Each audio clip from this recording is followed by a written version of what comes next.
So this, as a forewarning, might be a projection onto you from my own personal experience, but I just want to share this with you because it has been on my mind for the past 24 hours. So let's just jump right into it. Yesterday, I decided to go and get groceries for me. You know those moments where you decide to want to eat healthier, so you try to decide, and you're kind of like in the fruit and vegetable aisle for quite some time. So I wanted, to eat healthier and also to buy groceries for my family. And lo and behold, as I was looking at the apples, I look up, and who do I see? I see a woman I haven't seen maybe in over a little of a decade. I think 2012 or so. It was actually my English and history teacher from middle school. And you would think, like, did you feel excitement, joy, euphoria even when you made eye contact with her? No, actually quite the opposite. I had anger, frustration, my anxiety went through the roof, and also disgust, not going to lie. I'm not going to name this middle school teacher, but let me kind of give you context of why I felt these things and how it kind of relates to today's topic. So back in middle school, I went to a middle school for 1 year after elementary school. Here, we don't have really graduations from elementary to middle school, so it was just a very drastic and abrupt transition to middle school. Unfortunately, I didn't get into the middle school / high school that I wanted to get into, so I had to go to this middle school, for the time being. Fingers crossed that they would accept me. I was kind of done for. I was really in the slums. I really didn't think that I would get into that ideal school I want to get into. So it was just something I just had to live with. And this school was really bad. I'm not even kidding. It would throw you around. It would eat you up. Luckily, I had really, really good friends I made there that are just like geeks like me that really love video games at the time, and like we really love talking about comics, and you would ideally think and see where this hierarchy, where that group would fall in the hierarchy, and we're not apex predators, we're kind of the opposite. To give you a forewarning, for lunch, I used to, instead of going to the cafeteria and to avoid bullies, I used to go to the library, and I used to play chess with this one kid, and if I won, I would get his sandwich that his mom made him. So in a way, each level of hierarchy in schooling has its own bullies. So bullying is relative at some point. But anyways, I had this teacher that was really great, my math and science teacher, and he was amazing, and he taught us many great things in a very funny way. Actually, I really am inspired till this day how he teaches and how he presents himself and how he carries himself through life. But unfortunately, that was completely contrasted with my fourth period, because I had him for 2 periods, because in this school they had one teacher for 2 subjects at a time, for 2 periods back to back. And my next teacher was my history and English teacher. Yeah, it makes sense, I guess, that those two would go together, or I guess based on the credentials of the teacher that they would be teaching those things. Luckily enough, I didn't encounter that situation before where I would have the same teacher for 2 periods in a row, like the bell rings and you have to stay in your seat because you're going to be there for another hour or hour and a half. So I had this kind of experience with this teacher. She was great in the beginning, but going through this transitional period, and we're trying to make fun of like the circumstances because the school wasn't that great. We were just trying to have fun, and she had high expectations of us. And essentially, you can tell that she really was bogged down by my presence, I guess. I don't know why exactly. Apparently, to her, I was making too many jokes or side comments, which is kind of believable, but I don't think it was that drastic. I definitely asked some of my fellow classmates that weren't my friends for their opinion. They definitely said that I didn't say that much compared to some people. So there was a sliver of favoritism in the classroom, which was really bad. And, it's kind of unavoidable for some teachers. And yeah, to the point where this teacher actually called my parents to, have a little private parent-teacher conference with them. And she sat my parents down. My parents, being Filipino Asian parents, tiger parents, if you will, were really, really taken aback because I was a relatively okay kid going into elementary school. And this was the first time where a teacher really went out of their way to contact them regarding my behavior or regarding just being a student in the classroom. So they sat them down. It was just us four, my two parents, my history and English teacher, I'm trying my best not to give away her name, and me. And basically, when I asked my parents till this day regarding what went over during this meeting, they don't even remember because of just how superficial her points were. I can recall just like not being afraid. Being a child of an Asian household, you would typically be afraid if a teacher calls your parents to go visit them like after school with like everyone gone from campus to have a little private meeting. But for me, I was completely fearless, not because I had big balls or anything, but it was because I knew that I didn't really do anything wrong, and there is a sense of confidence in that, even though it was kind of cocky of myself. But even as a testament, my parents don't even remember that much from that conversation. Hence, it wasn't deemed as a productive conversation, even on the parents' behalf. But basically, I remember one of her major points was that I was extremely, extremely hyper, and it must be something that I'm eating, or it must be something in my diet in which that I am partaking in that is causing me to have such a terrible behavior in class. My parents didn't really think so because I just ate the food that we always eat, mostly comprised of chicken McNuggets. There wasn't any drastic change in my diet from elementary school to middle school. So they were really confused. And especially, I highly doubt it was the sandwiches that I won from chess during lunchtime. Like, it was just a basic ham and cheese sandwich from my friend Jose. I'll call his name out because, good luck finding him. But, that was the main point. It was just that I was hyper for no reason. But to contrast what I said about feeling cocky and feeling confident, knowing that I didn't do anything wrong, the idea, if you get good grades or you're doing well consistently, and then all of a sudden there's this disruption in your process, right? Like, I went through elementary school not having this problem, aside from the remedial reading thing that I talked about in a previous episode, but like having this private conversation with a teacher, with my parents, between the teacher and parents, and kind of deeming me as a lazy, hyperactive, very disrespectful student, it really broke me internally because it just did not align with how I viewed myself. And I wouldn't say I hate this teacher at all. I would say I'm disgusted by her. I mean, at the bare minimum, I don't hate her. I heavily dislike her for sure, because of not just that meeting, but just how she treated me ever since I stepped foot in that classroom, and even stepping my foot out of that classroom for the last time. She was just really rude to me for no reason. And even when I tried after that meeting, because my parents were telling me, like, hey, let's not have another meeting like this. And, if you're an Asian household, again, that's not a conversation or a dialogue that should be exchanged ever, because I'm kind of diluting that conversation a little bit, them telling me not to do it ever again. But it takes a toll on you, because I did believe at the time that I was a smart kid, that I was capable of, creating friends in a really hostile and bad environment like that middle school was, being picked on by bullies and all that stuff. And it still has a really, really dark role in my insecurities till this day. And on top of that, the cherry on top was that, my parents were finally called into a meeting like that. So I guess this episode is to highlight that you've probably encountered teachers, hopefully not that extreme, that are probably, you probably got the feeling that they did not like you, and it felt like they went out of their way to kind of push you down in any sort of way that they can. And it doesn't even have to be a teacher. It can be a mentor. It can be people around you, people that you know and maybe you're actively avoiding now. I can testify that I still encounter people, even in the workplace, like in my last workplace, that were kind of like that, that were just like going out of their way for no reason, just to pull you down, to bully you, and like they have this power trip because they did that, and it's completely ridiculous, and it baffles me so much that people do that.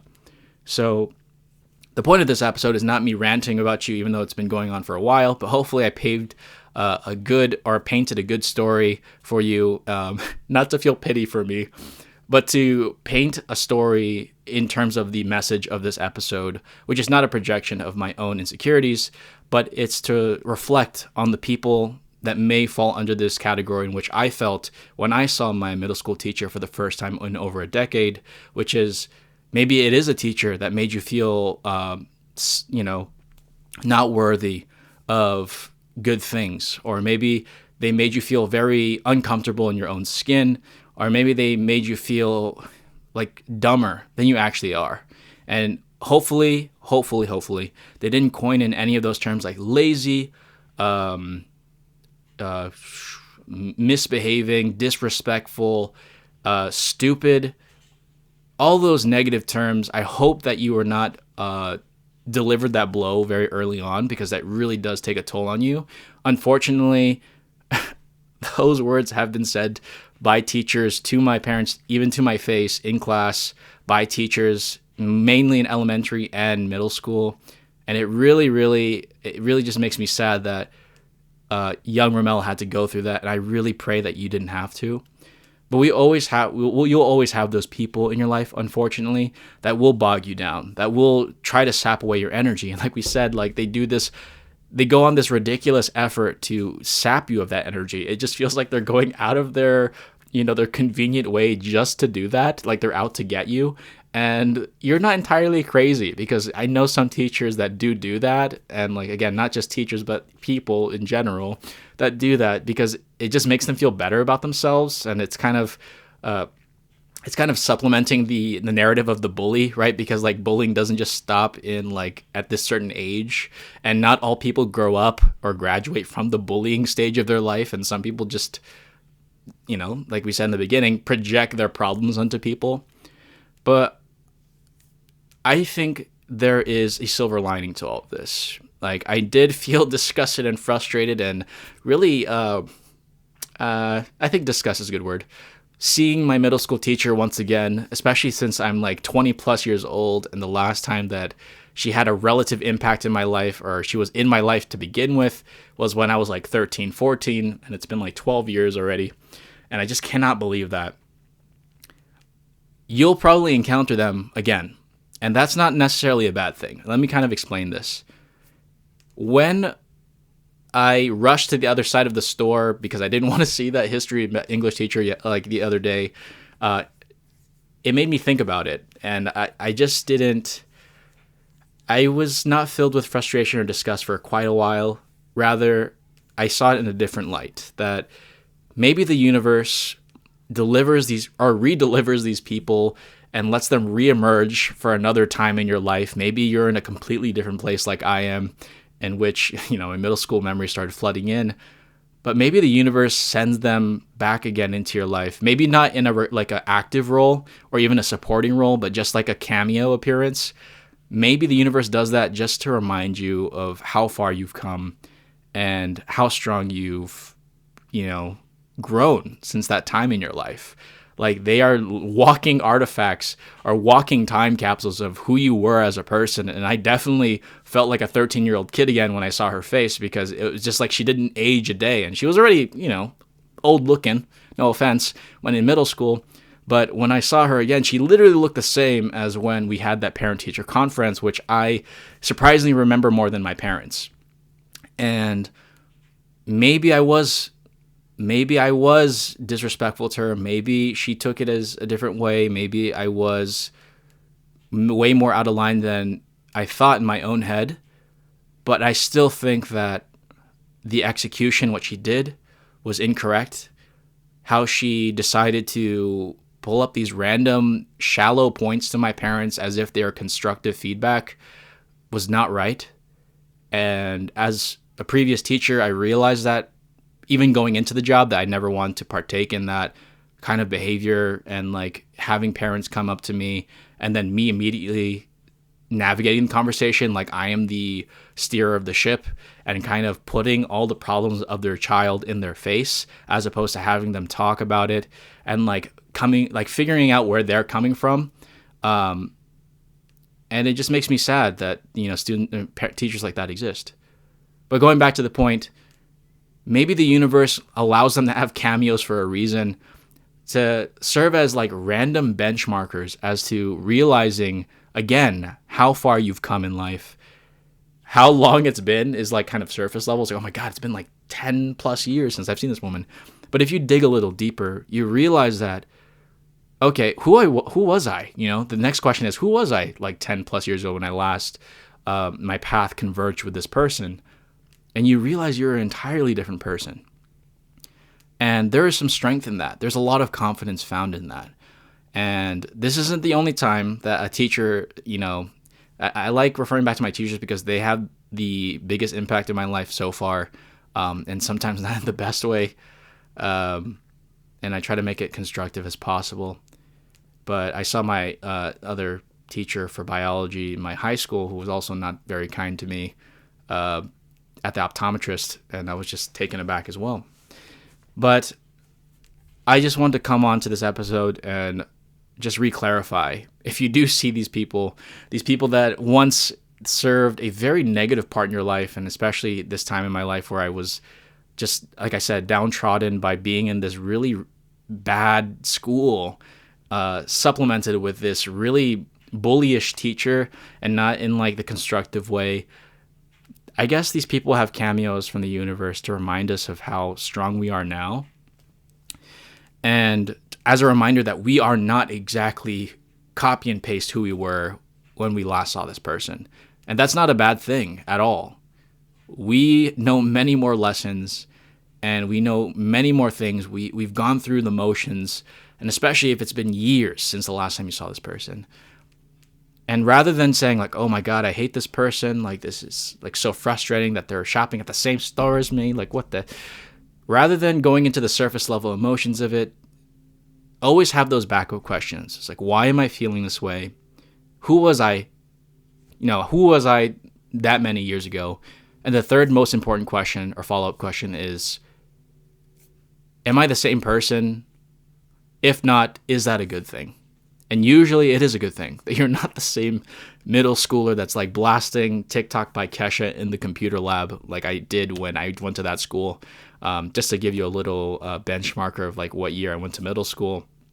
The TikTok by Kesha music video was just released that time. I still remember it till like it's the back of my, like it just happened a few weeks ago. But you're stronger than you think you are. And during this time in my life where I'm constantly questioning and living in my own head, and you're probably living in your own head too, and it's something we'll cover in another episode. I always say that, and I always like kind of going back to and keeping myself accountable for those topics. But realize that you kind of live in your own head more than you should, especially with, we have like phones now where we can just like have that form of escapism in our pocket. We're scared of our own thoughts. Like it's just the truth nowadays.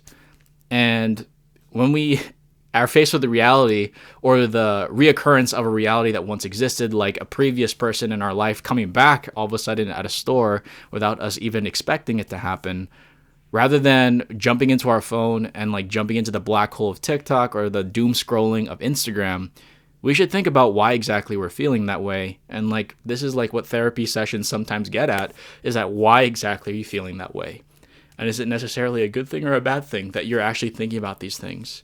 And when I stepped out of that store of, buying all the food and stuff, luckily not the same time as my teacher, I stepped out with a sense of gratitude, knowing that, or even pity that, she did that to me, but gratitude, knowing that I'm not the same person as she labeled me as. Because going back to those type of people, sometimes they'll label you as some things like stupid, lazy, disrespectful. Again, those are the three main words I've heard from teachers that made such a negative impact on my life and still affects me. But knowing that I have disassociated so far away from associating myself with those terms like those teachers did, like putting me in a bucket that I felt like I didn't deserve to be in, and knowing that I crawled myself out of that bucket and not living the narratives that they labeled me with, gave me a sense of peace and added pity in the case that she's still doing that to students. I still firmly agree, and I still firmly believe that teachers like that should be assessed. Like teachers should be assessed, and make sure that we don't have teachers that do not do that to students. Because even when I was working, I still saw teachers doing that. It was really, really, really sad. Teachers exist for people to believe in themselves, to not label with the derogatory terms, and not like even to create this false reality that like you're the smartest kid I know, but rather giving them the momentum to keep going up the hill.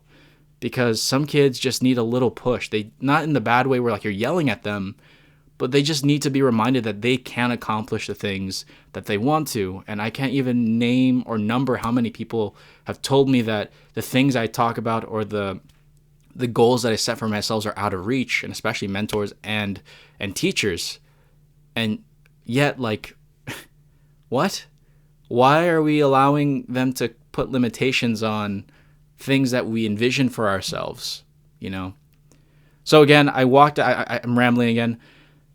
I walked out of this store with gratitude, knowing that I'm not the same person. I'm really, really happy with the universe and God that, you know, he allowed, you know, this really, really bad figure in my life in my past to reoccur when I'm this age now. I'm like an adult, and just a reminder that I think I've grown more than I think I'm giving myself credit for. And I think that's a message that you should take into yourself as well.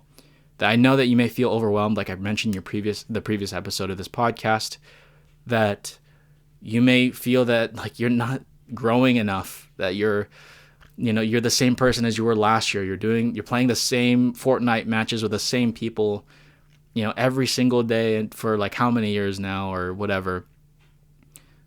But you'll have reality checks where you realize, and you have to be gracious with yourself, that you have grown, that you are better, you know, subjectively than you were 10 years ago.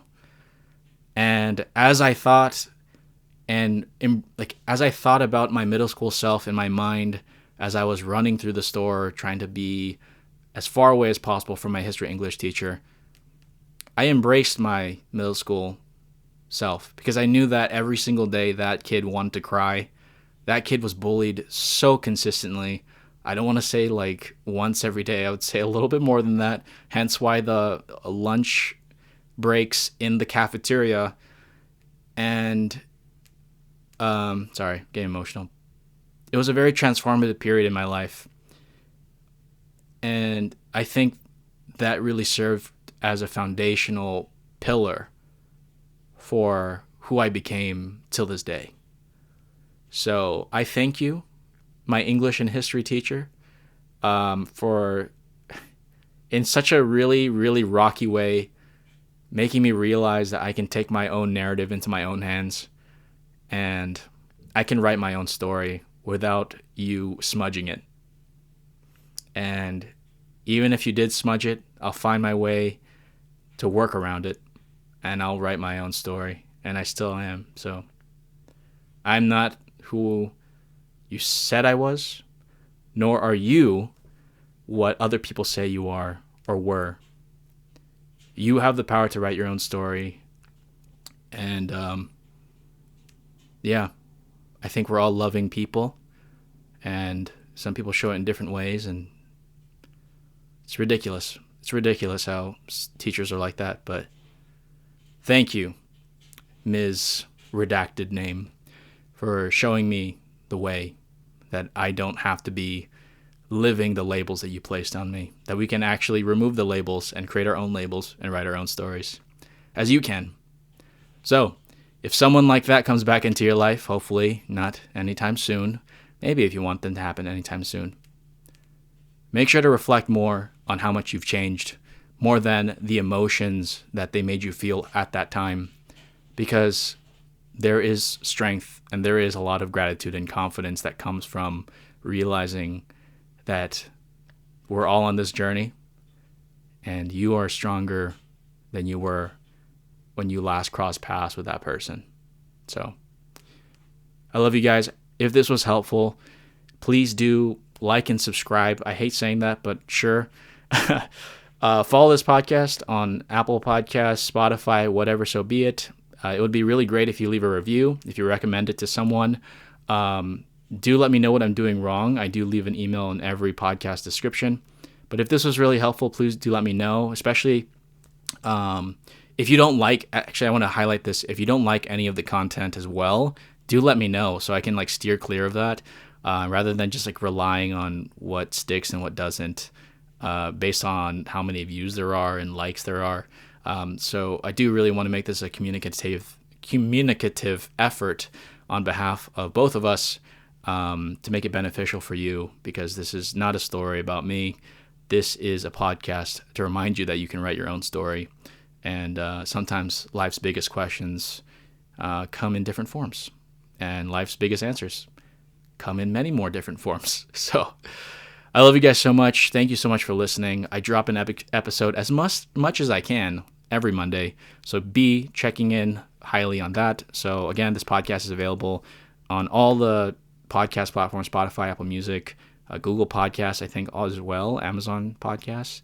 And then I also drop a YouTube video if you are more of a video type person. I may be beginning a YouTube channel very, very soon. I'm still drafting the first episode, and that will be its own separate project. But I will let you guys know if it does ever drop. And I'm really glad that you're here. You're exactly where you need to be. And I will catch you in the next one. Goodbye. Baby, why you always smoke a J but like some watch some anime? Come through the pad I'm trying to play. A Super Smash Bros, what you know? Wait to let me pick Luke Carbo, you don't even know what I'm saying. Up B, and down B, now be playing, praying.